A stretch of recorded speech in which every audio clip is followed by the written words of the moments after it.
السلام علیکم ورحمۃ اللہ وبرکاتہ۔ میں سید اللہ نواز جیلانی، آپ دیکھ رہے ہیں جیلانی وائس۔ امید کرتا ہوں آپ خیریت سے ہوں گے۔ چینل کو سبسکرائب نہیں کیا تو سبسکرائب کیجئے تاکہ ہر آنے والی ویڈیو آپ تک پہنچ سکے۔ کنجوسی کا انجام۔ حضرت سیدنا یزید بن میسرہ رحمۃ اللہ تعالی علیہ فرماتے ہیں، ہم سے پہلی امتوں میں ایک شخص تھا جس نے بہت زیادہ مال و متاع جمع کیا ہوا تھا اور اس کی اولاد بھی کافی تھی۔ طرح طرح کی نعمتیں اسے میسر تھیں۔ کثیر مال ہونے کے باوجود وہ انتہائی کنجوس تھا۔ اللہ عز و جل کی راہ میں کچھ بھی خرچ نہ کرتا، ہر وقت اسی کوشش میں رہتا کہ کسی طرح میری دولت میں اضافہ ہو جائے۔ جب وہ بہت زیادہ مال جمع کر چکا تو اپنے آپ سے کہنے لگا، اب تو میں خوب عیش و عشرت کی زندگی گزاروں گا۔ چنانچہ وہ اپنے اہل و عیال کے ساتھ خوب عیش و عشرت سے رہنے لگا۔ بہت سے خدام ہر وقت ہاتھ باندھے اس کے حکم کے منتظر رہتے، الغرض وہ ان دنیاوی آسائشوں میں ایسا مگن ہوا کہ اپنی موت کو بالکل بھول گیا۔ ایک دن ملک الموت حضرت سیدنا عزرائیل علیہ السلام ایک فقیر کی صورت میں اس کے گھر آئے اور دروازہ کھٹکھٹایا۔ غلام فوراً دروازے کی طرف دوڑے اور جیسے ہی دروازہ کھولا تو سامنے ایک فقیر کو پایا۔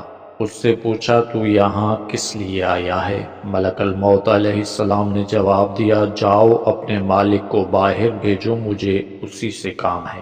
خادموں نے جھوٹ بولتے ہوئے کہا، وہ تو تیرے ہی جیسے کسی فقیر کی مدد کرنے باہر گئے ہیں۔ حضرت سیدنا ملک الموت علیہ السلام یہ سن کر وہاں سے چلے گئے۔ کچھ دیر بعد دوبارہ آئے اور دروازہ کھٹکھٹایا۔ غلام باہر آئے تو ان سے کہا، جاؤ اور اپنے آقا سے کہو میں ملک الموت علیہ السلام ہوں۔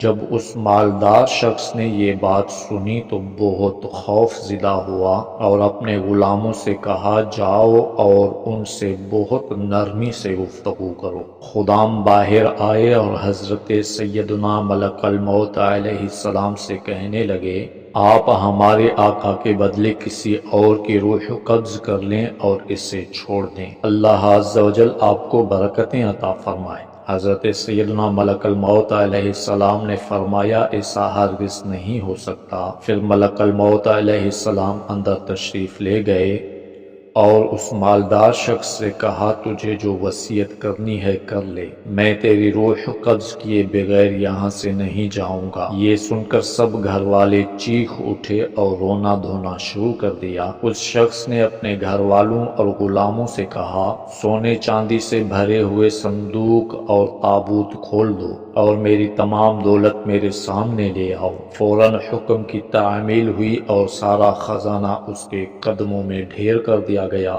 وہ شخص سونے چاندی کے ڈھیر کے پاس آیا اور کہنے لگا، اے ذلیل و بدترین مال، تجھ پر لعنت ہو، تو نے ہی مجھے پروردگار عز و جل کے ذکر سے غافل رکھا، تو نے ہی مجھے آخرت کی تیاری سے روکے رکھا۔ یہ سن کر وہ مال اس سے کہنے لگا، تو مجھے ملامت نہ کر، کیا تو وہی نہیں کہ دنیا داروں کی نظروں میں حقیر تھا؟ میں نے تیری عزت بڑھائی، میری ہی وجہ سے تیری رسائی بادشاہوں کے دربار تک ہوئی، ورنہ غریب و نیک لوگ تو وہاں تک پہنچ ہی نہیں سکتے۔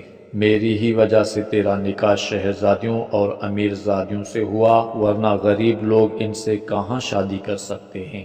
اب یہ تو تیری بدبختی ہے کہ تو نے مجھے شیطانی کاموں میں خرچ کیا۔ اگر تو مجھے اللہ عز و جل کے کاموں میں خرچ کرتا تو یہ ذلت و رسوائی تیرا مقدر نہ بنتی۔ کیا میں نے تجھ سے کہا تھا کہ تو مجھے نیک کاموں میں خرچ نہ کر؟